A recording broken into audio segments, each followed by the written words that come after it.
Now we're going to look at the chart for Kate Spade, born December 24th, 1962 at 17 hours in Kansas City, Missouri, USA. If we were to look at the eastern horizon when she was born, you would see the constellation related to Gemini rising at 13 degrees. 13 degrees becomes the most effective point of every house. We want to first look at how the planets are operating and when they're operating in her chart. She, of course, is a very famous fashion designer. And Gemini rising is unique. All the rising signs, it only has Rahu and Ketu as functional malefics, because we see in the 6th, 8th, and the 12th house, there are no multicorna signs, 1, 4, 5, 6, 7, 9, and 11. So Rahu and Ketu are the only planetary nodes of the moon that can cause harm at some points in her life. So let's look at how the planets are operating. Sun is at 9 degrees, which is very close to the most effective point. It is located in the 7th house of partnerships, and it rules the house of entrepreneurial success. So through it's very strong and well placed, and entrepreneurial success for Kate comes through leadership and partnerships. Sun also is related to her health in this chart. Moon is at 15 degrees, also close to the most effective point, so it has a lot of strength in her chart.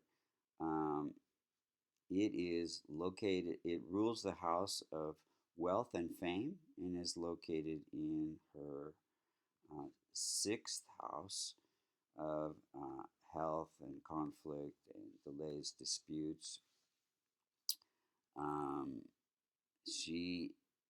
Moon itself has to do with working with the public.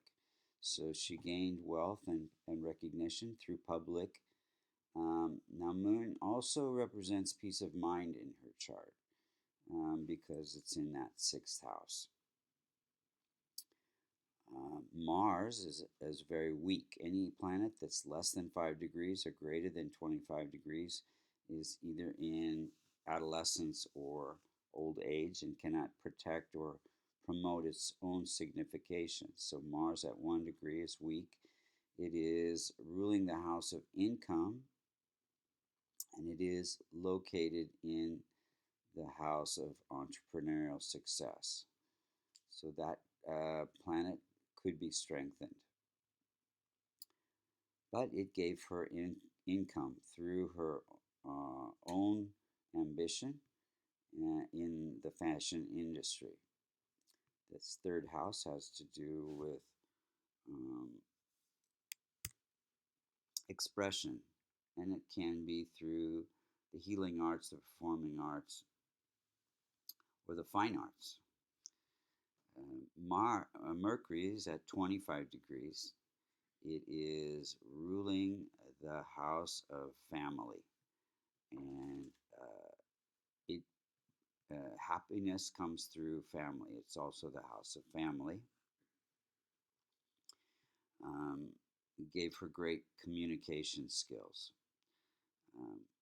Jupiter is at 14 degrees. It's very strong and well placed in her chart. And it's ruling the house of partnerships. And it's placed in the house of good fortune. So she had good fortune through her partnerships, and especially with her husband, who was a partner in her business. Venus is at 26 degrees, just slightly weak. And it is ruling the house of investments, children, and education. And it is in its own house, which makes it very strong. So Saturn is at 15 degrees. It is ruling the house of good fortune and placed in the house of vulnerability. death-like experiences, obstacles, research, inheritance, windfalls. So she gained good fortune through. Um, she did a lot of service work in her life, and so, but Saturn became brought a lot of vulnerability in her life. Now Rahu and Ketu are at 6 degrees. They gave, and they are located in the wealth and fame house and the house of obstacles.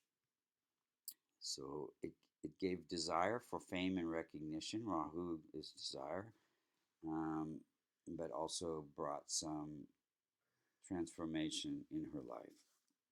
So now let's look at how the planets are operating. She, her first launch of her line was in January 1st, 1993. And if you look back at that time, she was in a Venus period, which has Venus has to do with fashion. And she got married also in a Venus period, January 1st, 1994, and then had a daughter in 2005, January 1st. All of those had to do with the Venus period, Venus ruling the house of children, um, having to do with fashion and investments. So Venus periods were very, very good for her. And let's see, her her death was June 5th at 10:30 a.m. by suicide. And if we were to look at the transit chart, which I'm going to show you right now, at the time of death, she was in a